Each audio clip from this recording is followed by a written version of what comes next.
want to try and explain how the Bible became a tool of the devil. Okay.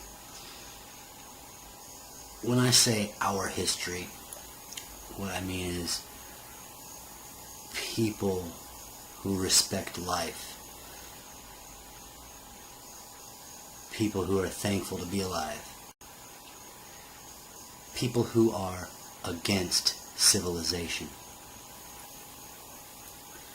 See, the Christians in the Bible, they are the original anti-civilization movement. Now, the Old Testament is basically just stories. It's history, but it's in story form. It's very tribal. It's the way knowledge was passed down in tribes. The story of Adam and Eve, for example, was the story of how civilization began. Alright? See, there wasn't no day-for-day thing. We all know that's bogus. I mean, that's just, it's undebatable that everything didn't get poofed into existence within, 6 days. And if you look carefully at the way it's written, you'll see that, it really wasn't that way,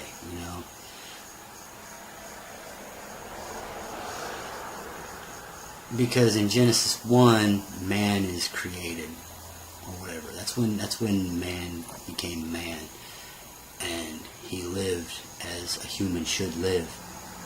And then in Genesis 2, that's when God created Adam and Eve, the first two civilized people. See, there was a big problem with that because the people that were here on the planet evolved. They grew. They knew things. And the significance of the Adam and Eve story is that they were created adults. They didn't have parents to teach them respect. They had no respect for life.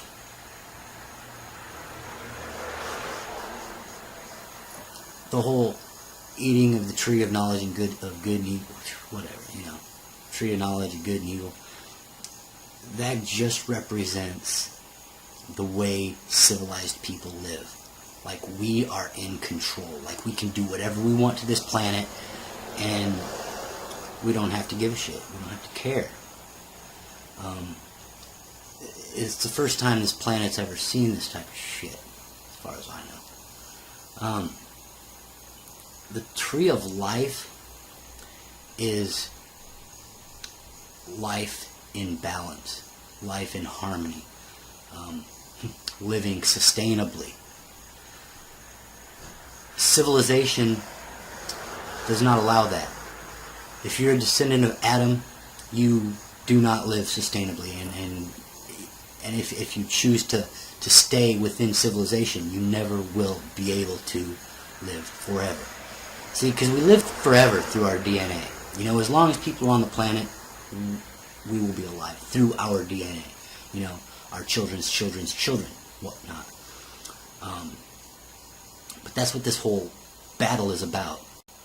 Okay, the Old Testament is stories. Thousands of years, people saying, a prophet's going to come to show you how to live. And then, bam, we get to the New Testament. Jesus. Jesus was supposedly the prophet. Could have been. There could have been lots of them that were never recorded about because they weren't murdered. Jesus had to die so that the story would be remembered. That's basically it. So people would tell how he lived. And that's what's important. Because then, see, the Christians that lived right after him lived tribally. You can see it in Acts. This church of hundreds of people, and nobody owned anything. Everybody shared what they had. It was tribalism. And then, okay, see what happens is, after Jesus died, the Roman Empire was trying to crush Christianity.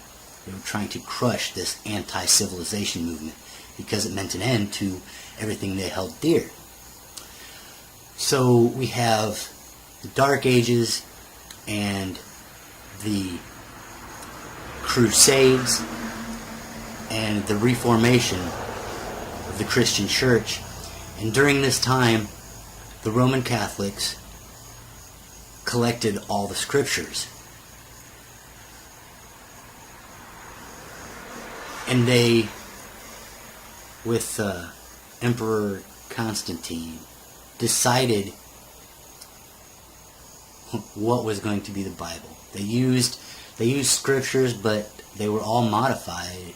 I mean, I'm sure for the most part were modified, and they had to add this fairy tale, so that we would come to this point today where all these arrogant, fat bastards would say, "Oh, science and skepticism, I swear."